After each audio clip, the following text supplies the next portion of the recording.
साथ साथ कृष्ण को भी कमाओ। धनवान होने के साथ साथ भगवान का भी ध्यान रखो।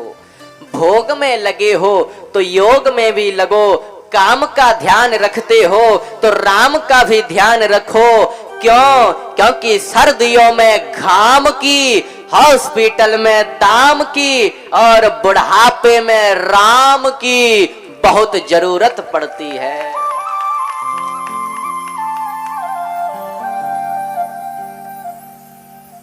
इसीलिए हम इस मनुष्य शरीर को बर्बाद ना करें। और ध्यान देना, जितने अच्छे कार्य कर सकते हैं ना, तो बस केवल जीवित रहते हुए ही कर सकते हैं, क्योंकि मरने के बाद यह शरीर किसी काम का नहीं है। पशुओं का शरीर तो चलो कुछ ना कुछ काम में आ जाता है। हाथी के दांतन सो खिलौना बने भांति भांति, बाघ की खाल ऋषि मुनि मन भाई है। मृग छाला को बिछावत हैं जोगी जति, और बकरी की खाल भी तो नीर भर लाई है। सांभर की खाल को ओढ़त हैं सिपाही लोग, गेढ़ा की खाल राज छत्र में सुहाई है।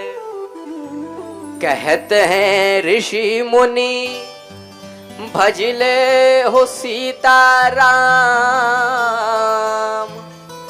या मानव की खाल काहू कामना आई है।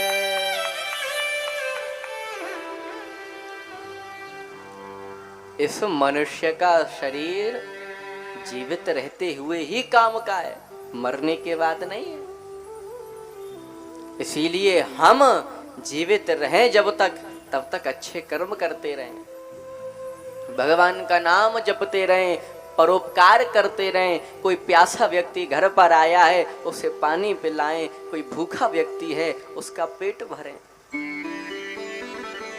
और ध्यान देना, कई लोग तो कहते हैं अरे भैया जवानी है तो बढ़िया अच्छे से जियो, रही बात भगवान का भजन करने की तो बुढ़ापे में कर लेंगे।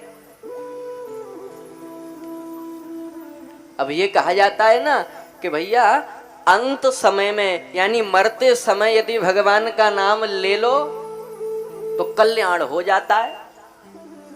अब कई लोग कहते हैं यदि ऐसी ही बात है तो भैया जब तक जीवित है तब तक तो खूब पाप करो, खूब मौज मस्ती करो, खूब आनंद करो, और जैसे ही देखा कि भैया अब यमराज के दूत दिखने लगे, अब मृत्यु का समय आ गया, तो भगवान का नाम जप लो, कल्याण हो जाएगा।